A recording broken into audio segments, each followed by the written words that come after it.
Halo guys, kembali lagi dengan gue Guru guys. Oke, kita akan lanjut rangkuman like novel Komode Suga Nanika sebelumnya atau part 3. Jadi yang belum nonton part sebelumnya, gue saranin kalian nonton dulu biar lebih enak memahami alur ceritanya. Oke, langsung aja kita masuk ke konten.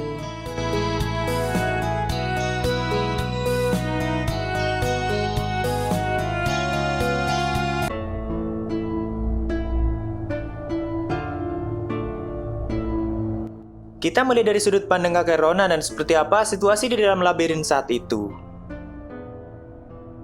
Setelah berhari-hari menjalani kehidupan di dalam labirin layaknya para elemen dan terus menjalani latihan seperti mereka, Ronan sampai lupa dirinya sudah berapa lama tinggal di tempat itu. Tapi yang pasti sudah banyak hari yang dia lewati, mungkin sekitar 2 bulanan.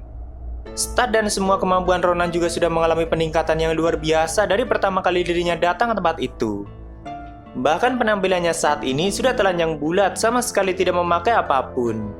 Dan dia sudah tidak memperdulikan hal itu lagi. Dia sampai berpikir kalau begitulah seharusnya manusia menjalani hidup mereka jika tidak ingin populasi mereka mengalami kemerosotan dalam hal kekuatan. Karena sering menyimak pembicaraan para elemen, Ronan mulai sedikit paham dengan bahasa yang mereka gunakan.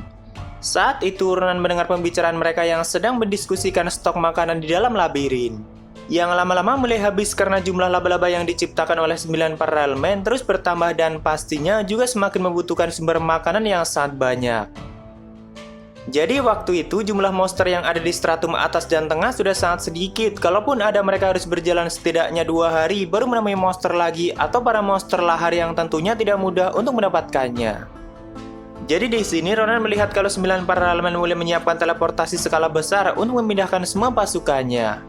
Awalnya Ronan tidak tahu tujuan mereka dan hanya mengikut saja pada gerombolan mereka atau ikut masuk dalam teleportasi mereka. Sesampainya di tujuan, Ronan merasakan tekanan udara dan atmosfer yang jauh lebih berat dari sebelumnya. Dia juga merasakan hawa intimidasi yang begitu kuat di tempat itu dan Ronan menyimpulkan kalau dirinya saat ini berada di stratum bawah yang sejauh ini hanya dikenal sebagai tempat paling mengerikan di dunia itu. Karena tidak ada satupun manusia yang berhasil memasuki dan selamat dari tempat itu. Tidak butuh waktu lama, pasukan laba-laba mulai menghabisi para monster kuat yang mereka temui selama berhari-hari menjelajahi tempat itu. Ronan juga ikut memburu salah satunya walaupun dia masih cukup kesulitan untuk mengalahkan jenis monster biasa yang hidup di stratum bawah. Setelah beberapa hari, akhirnya para naga bumi yang menguasai darah itu mulai muncul seperti naga bumi Kaguna, Gehre, dan Fuit. Yang satu dari mereka saja kekuatannya sudah hampir setara dengan Alaba. Untuk pertama kalinya Ronan menyaksikan monster naga yang begitu mengerikan yang sejauh ini tidak pernah muncul ke wilayah manusia. Dan jumlah mereka tidak hanya 1, tapi 3 sekaligus. Pasukan laba-laba juga mulai bersiaga merasakan kehadiran 3 naga bumi itu. Menurut pengamatan Ronan, walaupun pasukan laba-laba sangat banyak dan kuat dan dihandle oleh 9 laba-laba yang menjadi pemimpinnya, tapi 3 naga bumi sekaligus adalah lawan yang cukup gila. Saat itu Ronan hanya bisa bersembunyi sambil mengamati mereka. Dan tak lama kemudian naga bumi Gehre mulai menyerang pasukan laba-laba dengan kecepatannya yang luar biasa. Lalu Kaguna yang memiliki tubuh sangat besar layaknya benteng berjalan menyemburkan nafas mengerikannya. Sedangkan Fuit dengan sihir tingginya selalu menggagalkan serangan dan pertahanan dari pasukan laba-laba. Dengan sekejap barisan depan pasukan laba-laba disapu bersih oleh kombinasi 3 naga bumi itu.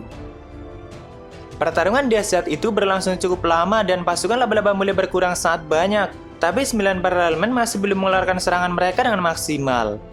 Mereka seperti sedang mencari kelemahan dan menunggu waktu yang tepat. Di sini Ronan juga sedang menyiapkan sihir Inferno Spear yang menjadi sihir terkuat miliknya dan dia berniat melancarkan serangan itu pada salah satu naga bumi. Karena mata Ronan tidak bisa mengimbangi kecepatan Gehre dan Fuit, jadi dia mengincar Kaguna yang memiliki pergerakan lambat tapi mempunyai pertahanan yang luar biasa. Lalu di saat pasukan laba-laba berhasil mengunci pergerakan Kaguna, Ronan dengan cepat langsung melepaskan tombak api terkuatnya sambil menyuruh mereka untuk menjauh. Akibat itu tubuh Kaguna terkena serangan telak dari Ronan sampai diselimuti oleh api yang sangat besar. Tapi dengan mudahnya Kaguna menyingkirkan api itu dan tidak mendapat luka sama sekali. Melihat itu Ronan hampir putus asa, apalagi Kaguna langsung mengarahkan nafas apinya pada Ronan. Tapi untung saja dia berhasil menghindarinya walaupun dengan tubuh yang sudah tidak karuan. Karena sudah mengeluarkan semua kekuatannya untuk serangan yang tadi. Saat itu Ronan sempat berpikir untuk melarikan diri dan sudah menyiapkan teleport karena mengira kalau pasukan laba-laba akan kalah. Tapi sebelum dirinya berteleport, dia melihat Gehere yang terkena tombak kegelapan yang sangat besar. Lalu tubuh Void yang tiba-tiba mengalami tekanan gravitasi yang luar biasa. Sedangkan Kaguna terkena serangan root dari kaki depan para Realmine. Hingga Kaguna tidak bisa mempertahankan tubuhnya lagi.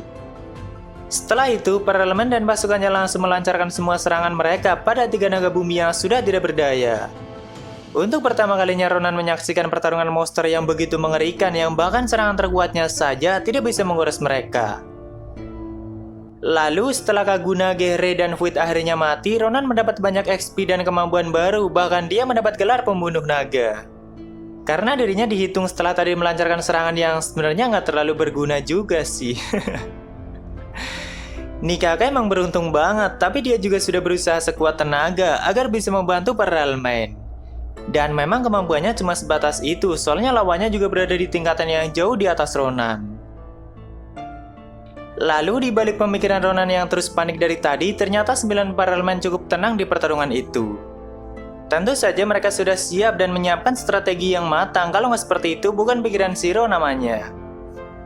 Walaupun dengan bergabungnya Void di party Kaguna di luar perkiraan para Realmine, karena biasanya Kaguna cuma bergerak bersama Gehere. 9 para Realmine juga sudah paham kalau Kaguna lah otak di balik kombinasi mereka bertiga. Saat itu mereka juga saling menanyakan lagi apa yang akan dilakukan pada kakek tua aneh itu.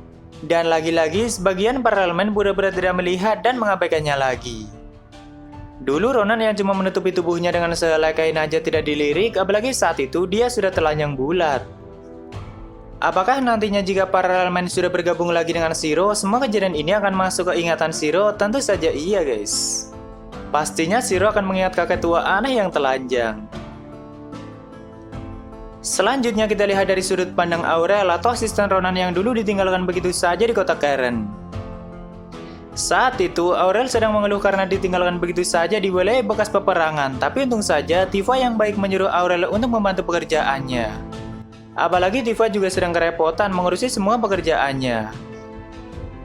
Walaupun nantinya kota Karen akan menjadi wilayah OS, tapi mereka masihlah aliansi kekaisaran, jadi sebisa mungkin pihak kekaisaran memperbaiki situasi kota itu agar nanti kedepannya bisa menjadi kota yang layak untuk ditinggali. Tapi untuk saat itu, selalu ada saja pemberontakan dari rakyat kota Karen yang masih tidak mau menerima jika kota mereka dikuasai oleh aliansi OS. Apalagi pasukan OS sangat kasar dan tidak segan menyiksa orang yang tidak bersalah. Akibatnya warga asli kota Karen sangat terlantar dan mengalami diskriminasi di kota mereka sendiri. Waktu itu Tifa dan Aurel melihat ada anak kecil yang selalu marah terhadap perlakuan pasukan OS pada rakyat Karen.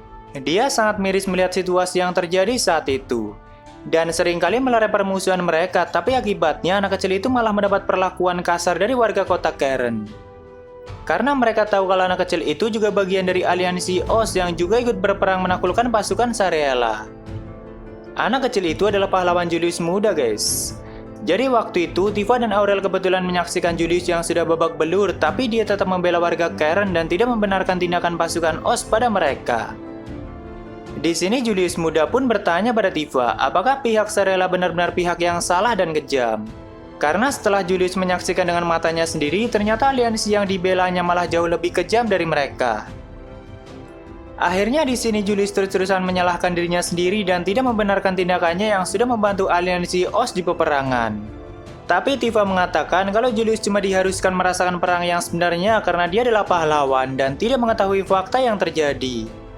Jadi Tifa menyuruh Julius untuk tidak menyalahkan dirinya sendiri dan tidak usah terlibat lebih jauh dalam masalah ini. Intinya Julius cuma dijadikan alat perang oleh kekaisaran dan kerajaan suci Aleus, selalu diberi fakta palsu kalau pihak Sarella adalah musuh yang harus dikalahkan. Walaupun sudah mengetahui kalau dirinya cuma dijadikan alat perang, tapi Julius tetap menyesal dan terus menyalahkan dirinya sendiri. Dia juga bertekad tidak akan lagi mau digunakan sebagai alat dan akan bertindak sesuai kebenaran yang dia yakini. Tapi Tifa mengatakan kalau cara Julius membantu warga Karen dengan membiarkan mereka menyakiti Julius itu cuma meringankan beban mereka untuk sementara dan malah membuat mereka semakin dikuasai oleh kebencian. Mendengar kata-kata Tifa, Julius bertanya bagaimana cara yang tepat untuk membantu mereka. Lalu Tifa menjelaskan kalau dinding yang melindungi kota itu sebagian sudah runtuh dan pastinya banyak monster yang masuk dan menyerang warga. Jadi kalau Julius berniat membantu mereka, lebih baik mengalahkan monster-monster itu walaupun itu adalah tugas petualang, bukan tugas seorang pahlawan. Tapi itu adalah usulan yang tepat bagi Julius, dan dia pun segera melakukan hal itu, daripada cuma membiarkan dirinya jadi sasaran kebencian warga kota Karen. Tadi awalnya Aurel sangat terkejut mengetahui fakta kalau satu-satunya orang yang menjadi harapan umat manusia untuk mengalahkan Raja Iblis ternyata cuma seorang anak kecil yang seusia dengannya. Tapi setelah mengetahui isi pikiran Julius, ternyata dia adalah orang yang sangat baik dan pantas mendapat gelar itu. Selanjutnya kita lihat dari sudut pandang Sophia yang saat itu sedang melihat Mera yang sedang menjalani latihan keras dari Zero. Sudah berhari-hari Mera tampak lebih bersemangat dalam berlatih dan keraguan dalam hatinya seperti sudah menghilang. Tepatnya setelah pesta minum sebelumnya, jadi Sophia hanya berpikir kalau Ariel sudah melakukan sesuatu. Tapi saat Sophia berterima kasih pada Ariel, dia bilang tidak melakukan apapun. Sambil memandangi Mera, Sophia mengingat kembali saat-saat Mera masih menjadi pelayan keluarga Karen dan dia dari dulu juga sudah menyadari kalau Mera sangat mencintai ibu Sophia. Tapi Mera merasa bahagia hanya dengan melihat Saras bahagia dengan orang lain atau ayah Sophia. Sophia tidak bisa memahami hal itu, kenapa ada orang yang rela melihat orang yang dicintainya hidup dengan orang lain di depan matanya. Apalagi Mera mengabdikan dirinya untuk menjaga kebahagiaan mereka. Bahkan tidak pernah sekalipun Mera berpikir untuk merebut Saras kalau Sophia mengamati tindakan Mera dari dulu. Dia sangat menjaga sikapnya dengan baik. Di waktu ini Sophia masih memiliki kekhawatiran jika nantinya Mera memilih untuk meninggalkannya karena Sophia berpikir kalau kesetiaan Mera demi orang tua Sophia bukan untuk Sophia sendiri. Jadi Sophia berniat mengatakan pada Mera kalau dirinya ingin menjalani hidup sendiri, maka Mera bebas untuk menentukan pilihannya. Walaupun Sophia sendiri sangat takut jika Mera benar-benar meninggalkannya, tapi dia tidak ingin merenggut kebebasan Mera.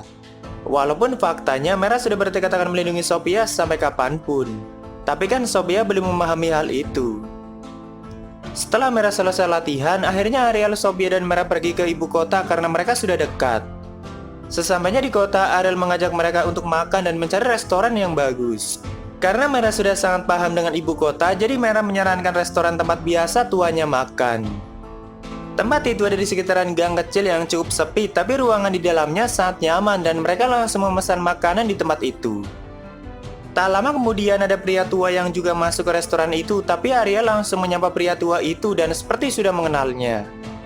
Sophia dan Mera yang tidak tahu apa-apa hanya bisa menyimak sekaligus merasakan hawa keberadaan yang berbeda dari pria itu. Dia adalah Dustin dan Ariel juga memanggilnya dengan nama itu. Walaupun penampilan dan sikap Dustin sangat sederhana, tapi setiap orang yang melihatnya akan segan, termasuk Sophia dan Mera. Tapi mereka tidak langsung mempercayai kalau orang yang duduk di depan mereka adalah pendiri agama terbesar di dunia itu, sekaligus otak di balik semua rencana penyerangan kota Karen. Apalagi saat itu Dustin datang sendirian tanpa ada pengawalan sedikit pun.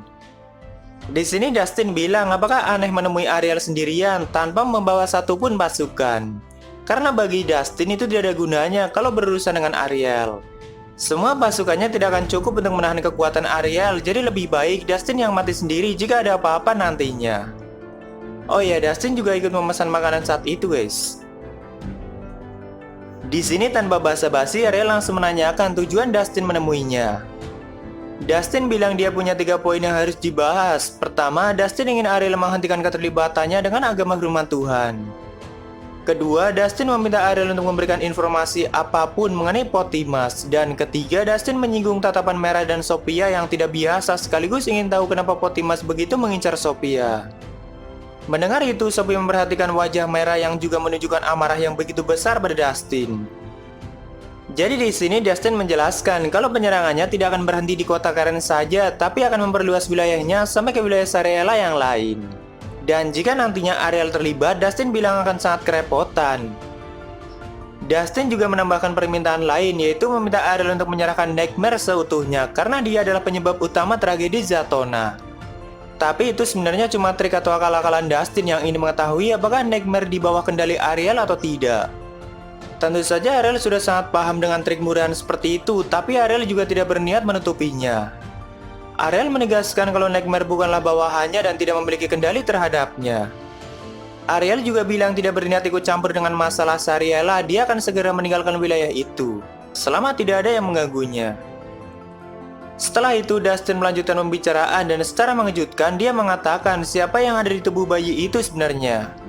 Walaupun itu cuma tebakan Dustin, tapi ekspresi yang ditunjukkan Sophia sudah menegaskan kalau tebakan Dustin memang tepat. Kemungkinan besar dia sudah mengetahui adanya reinkarnator. Dengan menunjukkan ekspresi yang tertekan, Dustin menanyakan pada Ariel apakah terdapat bug di dalam sistem. Mendengar itu, Ariel malah menyarankan Dustin untuk tidak terlalu berpikir keras mengenai masalah sistem. Ariel bilang kalau sistem masih berjalan seperti biasa, jadi berusaha untuk rileks sejenak. Dustin menjawab kalau dirinya tidak bisa meninggalkan kebiasaannya yang terus mengkhawatirkan sistem mau berapa kali pun dia dilahirkan. Lalu Sophia yang menyimak pembicaraan mereka tetap tidak mengerti mengenai sistem dan bug apa yang mereka maksud. Tak lama kemudian makanan akhirnya datang dan mereka pun melanjutkan pembicaraan sambil makan walaupun perasaan marah yang menyelimuti Sophia dan Mera masih belum hilang. Karena semakin mendengar rencana Dustin, Mera semakin menunjukkan emosinya sampai-sampai dia mengatakan kenapa sebegitu membencinya agama firman Tuhan terhadap ajaran Dewi Sariel. Tapi Dustin tetap diam dan tidak menyangkal hal itu. Ariel bilang benci untuk mengatakannya, tapi dia bilang pada Mera kalau motif Dustin tidak sesimpel itu. Cuma Ariel belum bisa menjelaskan semuanya dan itu sudah berkaitan dengan dewa di dunia itu. Tanpa memperdulikan kebingungan Mera dan Sophia, Dustin dan Ariel kembali membahas sistem yang mereka maksud.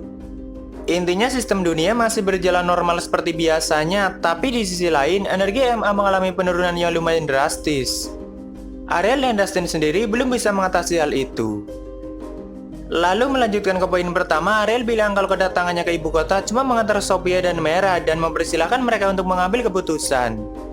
Jika Sophia dan Mera ikut bersama Ariel, maka Ariel akan melindungi mereka. Tapi jika mereka memutuskan untuk tinggal di Sariella, maka Ariel akan meninggalkannya. Setelah itu, Dustin bebas melakukan apapun pada Sariella dan Ariel sendiri tidak akan ikut campur. Lalu mengenai poin kedua, Ariel bilang tidak terlalu tahu apa yang Pothimas inginkan dari Sophia, tapi yang pasti dia akan terus mengincar Sophia dan orang-orang seperti dirinya atau reinkarnator. Dustin merasa berterima kasih untuk itu, karena Ariel juga tidak membiarkan Sophia dibawa oleh Pothimas, karena pastinya Pothimas memiliki tujuan yang belum diketahui dan akan sangat bahaya jika dibiarkan begitu saja. Tapi tetap saja kedepannya tergantung keputusan Sophia sendiri nantinya. Walaupun Ariel dan Dustin bisa dikatakan sebagai musuh bebuyutan, tapi mereka juga mempunyai musuh yang sama, yaitu Pothimas. Dan di sini mereka saling bertukar informasi mengenai ras elf, yang intinya di waktu ini mulai banyak orang-orang yang memuja ras elf, dan itu adalah sesuatu yang harus dicegah. Karena mereka cuma dimanfaatkan oleh Pothimas untuk mendapat informasi. Lalu Ariel menyarankan lebih baik Dustin menangani pergerakan elf dulu, baru menangani Sariella. Tapi Dustin bilang itu tidak mudah, karena pergerakan Pothimas selalu selangkah lebih depan dari dirinya. Setelah mereka berdua menyelesaikan pembicaraan, Ariel melihat Sophia dan Mera seperti mempersilahkan mereka untuk mengatakan apapun pada Dustin. Yang pastinya Sophia dan Mera punya kemarahan besar pada Dustin. Sophia yang tidak bisa berkata apa-apa karena masih belum memahami situasi yang sebenarnya mempersilahkan Mera untuk berbicara. Tapi Mera malah menggelengkan kepalanya. Lalu Ariel bertanya kembali apakah Mera tidak mau meluapkan emosinya. Atau kalau Mera mau, Ariel juga mempersilahkan Mera jika ingin membunuh Dustin. Tapi Mera mengatakan dirinya punya firasat kalau membunuh Dustin di tempat itu akan sia-sia. Dan tidak akan membuat Dustin menyesali perbuatannya. Hanya akan mengurangi sedikit kebencian Mera padanya. Ya, firasat Mera emang sangat tepat sih guys. Mau bunuh Dustin pun percuma, dia punya keabadian dan bisa bangkit kapanpun. Dan Dustin juga selalu siap akan resiko dari semua perbuatannya dan siap untuk menanggung kebencian dari orang-orang. Walaupun Pothimas yang membunuh orang tua Sophia, tapi Dustinlah yang sudah merenggut kota Karen. Walaupun tindakannya juga tidak sepenuhnya bisa disalahkan. Mungkin kalian yang baru mengikuti rangkumannya agak sedikit bingung, tapi karena ini adalah rangkuman, jadi gue ikutin sesuai alurnya. Nanti kedepannya bakalan dijelasin semuanya kok, kita simak aja sesuai alurnya guys. Kembali ke perspektif Sophia. Mera mengatakan kalau saat ini tuannya adalah Sophia, jadi kalau Sophia memilih untuk tidak berbuat apapun pada Dustin, maka Mera juga akan melakukan hal yang sama. Padahal Sophia diam juga karena menghargai Mera yang pastinya lebih merasa kehilangan atas kota Karen dan orang tua Sophia. Jadi malah saling menghargai satu sama lain. Lalu Dustin bilang kalau nyawanya tidak sebanding dengan rasa kehilangan Mera, maka dia sangat meminta maaf atas semua perbuatannya. Sambil menundukkan kepalanya, Dustin mengatakan kalau akan terus melanjutkan rencananya dan dirinya tidak boleh berhenti. Sophia dan Mera sangat kaget melihat orang yang menjadi pemimpin agama terbesar menundukkan kepala dan minta maaf atas semua perbuatannya. Tapi Sophia bisa merasakan kalau pria itu memikul beban yang sangat besar di balik kesederhanaannya. Walaupun Sophia dan Mera belum mengerti apa itu. Hanya saja Ariel mengatakan kalau kami berdua mengambil peran yang sangat sulit demi dunia itu. Setelah itu, Ariel, Sophia, dan Mera meninggalkan Dustin dan kembali ke penginapan. Di sana mereka membicarakan bagaimana pendapat Sophia dan Mera mengenai Dustin yang intinya seperti tadi. Mera dan Sophia hanya mempunyai firasat kalau membunuh Dustin atau menghancurkan agama firman Tuhan tidak akan merubah apapun. Di sini Sophia juga menyuruh Mera kalau lain kali Mera lebih baik jujur terhadap perasaannya sendiri. Sophia tidak ingin Mera menjadi boneka tanpa emosi dan jangan terlalu memprioritaskan Sophia di atas segalanya. Sophia juga bilang kalau Mera ingin meninggalkan dirinya maka tidak apa-apa, karena Sophia tidak ingin mengikat kebebasan Mera. Walaupun dalam hati Sophia tidak ingin kehilangan Mera Zopis. Tapi Mera malah menanyakan apakah hidup Mera tidak ada gunanya bagi Sophia. Sambil berlutut di depan Sophia, Mera menegaskan kalau Sophia adalah satu-satunya alasan Mera untuk meneruskan hidupnya. Dan jika Sophia mengizinkan, maka Mera ingin tetap di sisi Sophia. Sambil berpelukan, mereka berdua sudah menerima satu sama lain. Tapi karena mereka adalah vampir, jadi ya pelukan mereka seperti halnya vampir. Karena di sini Sophia sambil mengisap darah Mera dan terus menangis bahagia. Dan merasakan kepuasan yang luar biasa. Sampai-sampai Sophia tertidur pulas di pelukan Mera Zopis. Dalam hati, Sophia mengatakan kalau Mera adalah miliknya, tidak peduli apa yang orang lain katakan ataupun Mera nantinya bosan, Sophia tidak akan melepaskannya.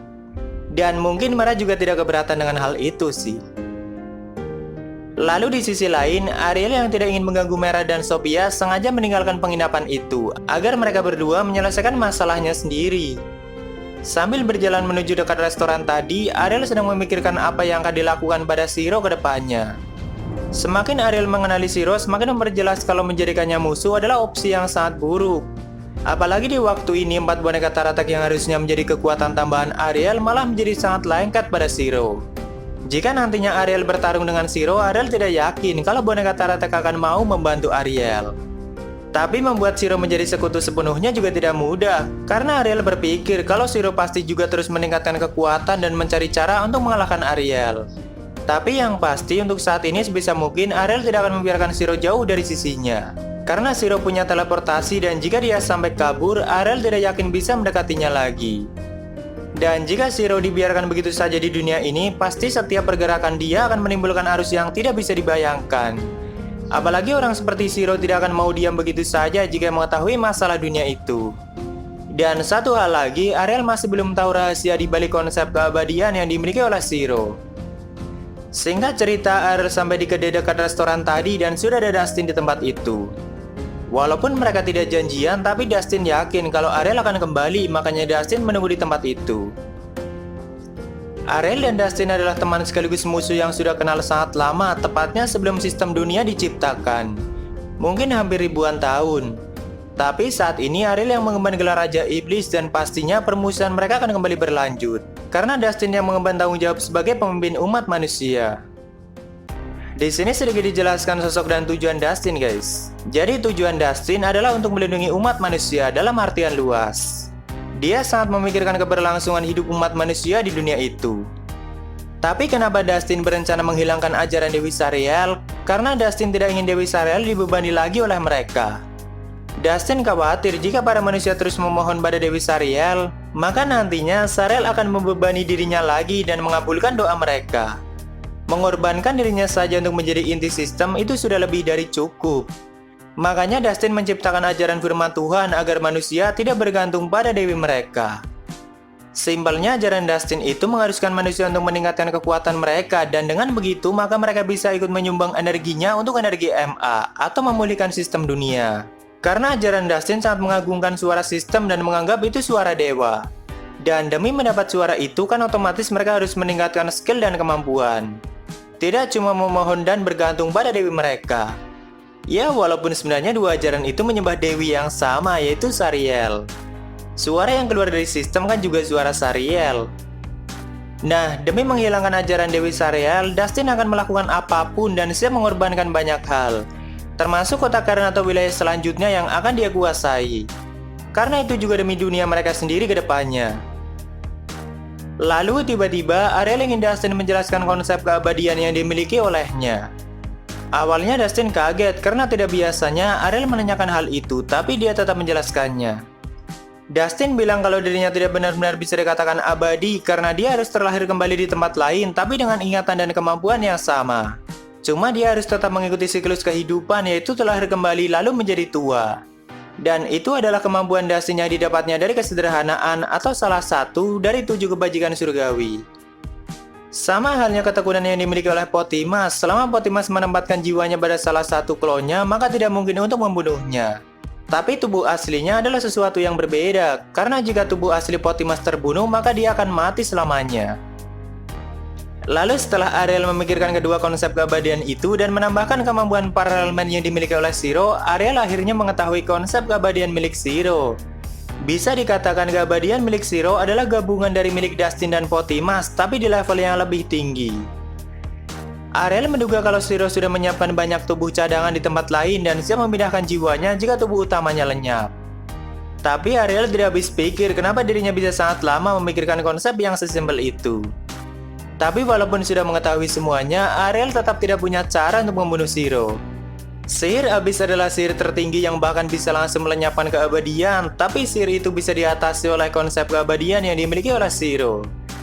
Apalagi dia mempunyai akselerasi pikiran yang bisa dimanfaatkan sebelum serangan abis mengenai jiwanya. Mau berapa kali pun Ariel memikirkannya, Zero terlalu monster bagi Ariel. Jadi opsi yang paling tepat adalah menjadikannya sekutu, dan jika itu terjadi, maka Ariel mempunyai sekutu yang sangat mengerikan.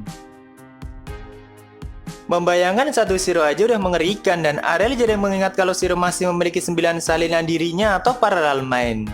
Dan Ariel hanya bisa berharap semoga Zero tidak memberikan mereka tubuh sendiri dan membiarkannya.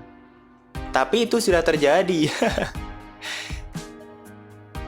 Dalam hati, Ariel sangat meminta maaf pada anak-anaknya yang sudah dibantai oleh Zero karena tidak bisa membalaskan dendam mereka. Ariel merasa sudah menjadi ibu yang sangat jahat karena akan menerima Zero dan menjadikannya sekutu, padahal dia yang sudah membantai anak-anak kesayangan Ariel. Dalam hati, Ariel sangat meminta maaf pada mereka, tapi tidak ada pilihan lain selain itu. Zero terlalu menakutkan untuk dijadikan sebagai musuh. Padahal Zero menganggap Ariel seperti monster, dan sebaliknya Ariel juga menganggap Zero seperti monster. Oh ya, saat tadi Ariel mendapat kesimpulan, dia langsung bergegas pergi meninggalkan Dustin dan mengatakan sampai bertemu lagi di medan pertempuran sebagai musuh. Melihat reaksi Ariel yang begitu tiba-tiba setelah mencapai kesimpulan, Dustin hanya bisa menebak kalau itu pasti sesuatu yang tidak sepele. Lalu sambil berjalan kembali ke penginapan, Ariel juga mengungkapkan kalau menamai Kumoko dengan nama Zero awalnya adalah strategi Ariel untuk mendapatkan Zero dan menjadikannya bawahan. Tapi karena kekuatan Zero yang terlalu tinggi, efek dari kemampuan penamaan jadi tidak ada artinya. Makanya saat Zero mau menamai 4 boneka Taratek, Ariel tidak mengizinkannya karena sama saja menyerahkan mereka pada Zero. Ya, jadi menamai suatu individu sama saja menjalin ikatan dan mengikat mereka secara tidak langsung, guys. Dan di novel ini susah untuk mengklaim mana yang benar dan mana yang jahat, tergantung kita melihatnya dari sudut pandang yang mana. Karena setiap karakternya mempunyai kebenaran yang mereka yakini, kecuali Pothimas sih. Dan untuk kelanjutannya tunggu video Mimin berikutnya, karena petualangan kakek Ronan bersama Parallel Man akan mencapai finalnya. Oke, mungkin segitu aja untuk rangkuman kali ini. Jika ada kesalahan, gue minta maaf, atau kalian bisa koreksi aja di bawah. Like jika kalian suka dengan video ini, dan dislike jika tidak suka, tidak apa-apa. Thank you udah mampir, sampai ketemu di video selanjutnya. Salam guru guys.